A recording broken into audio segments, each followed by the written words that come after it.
Teresa, you can have it all. The world is yours. Go out there and get it.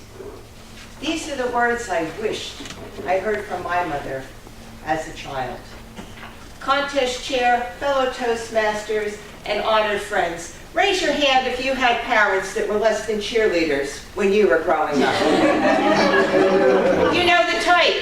You come home from school, Mom, I got a B+, I got a B+. Where's the A? It's like you were never good enough.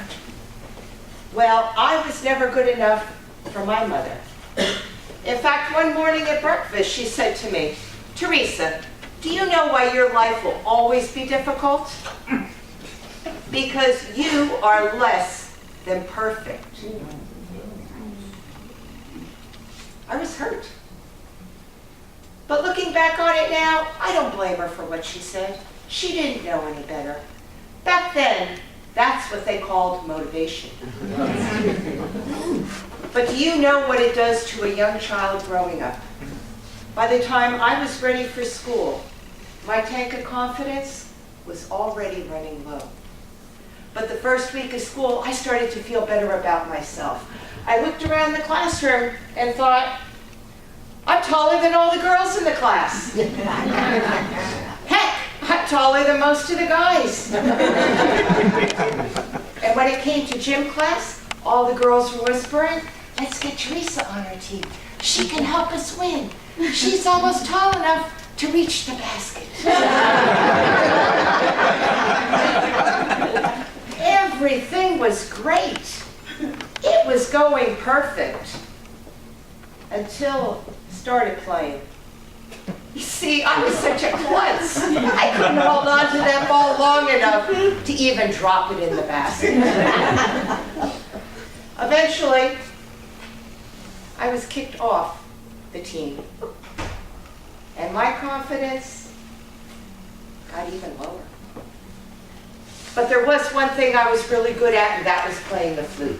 My Aunt Sue recognized this ability. She got me a flute, and I took lessons. I joined the school orchestra. We practiced every day with our teacher, Mr. Cherniak, and we had 2 concerts a year. I was doing something that I was really good at, and I really enjoyed it. There was one thing, however, that bothered me. Whenever we had our concerts, I was put in the back row. The audience really couldn't see me. I knew I had to say something to Mr. Cherniak. So the next day after band practice, I mustered up all the courage I could.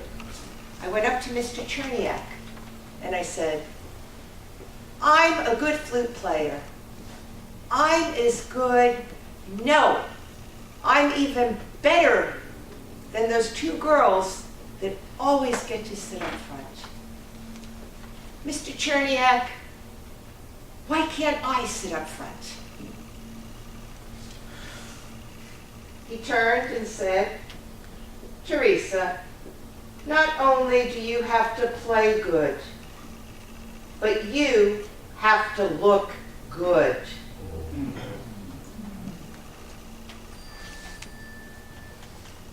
I was crushed. Any confidence that I had, totally gone. And at that moment, I wanted to be anyone else but me. Have you ever felt like you wanted to be someone other than yourself? Perhaps it was that dream job that you put your entire heart and soul into, only to be told 6 months later, you're no longer needed.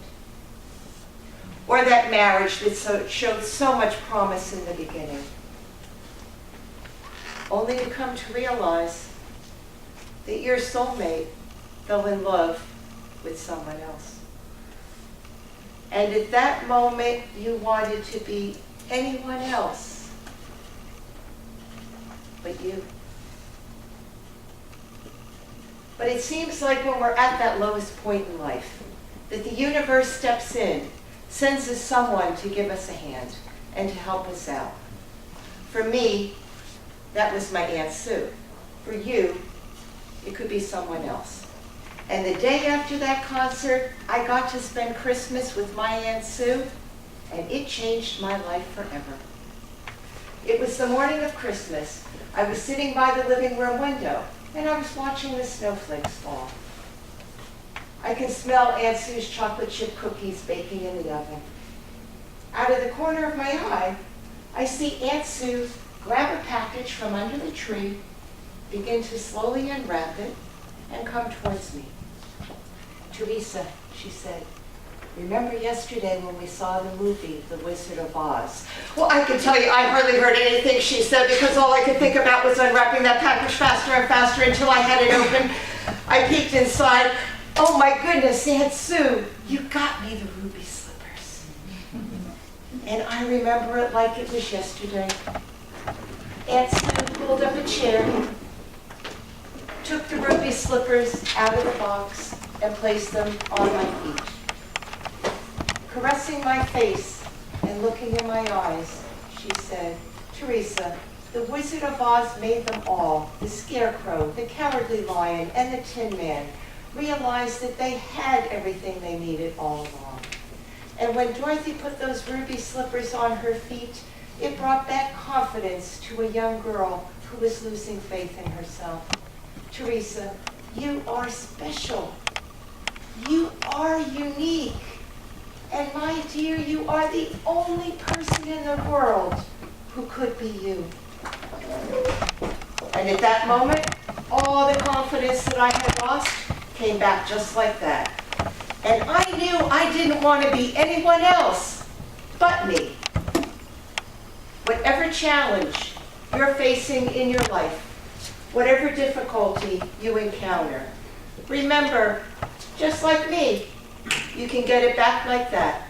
If only you believe that you are special, you are unique, and my dear friends, you are the only person in the world who could be you.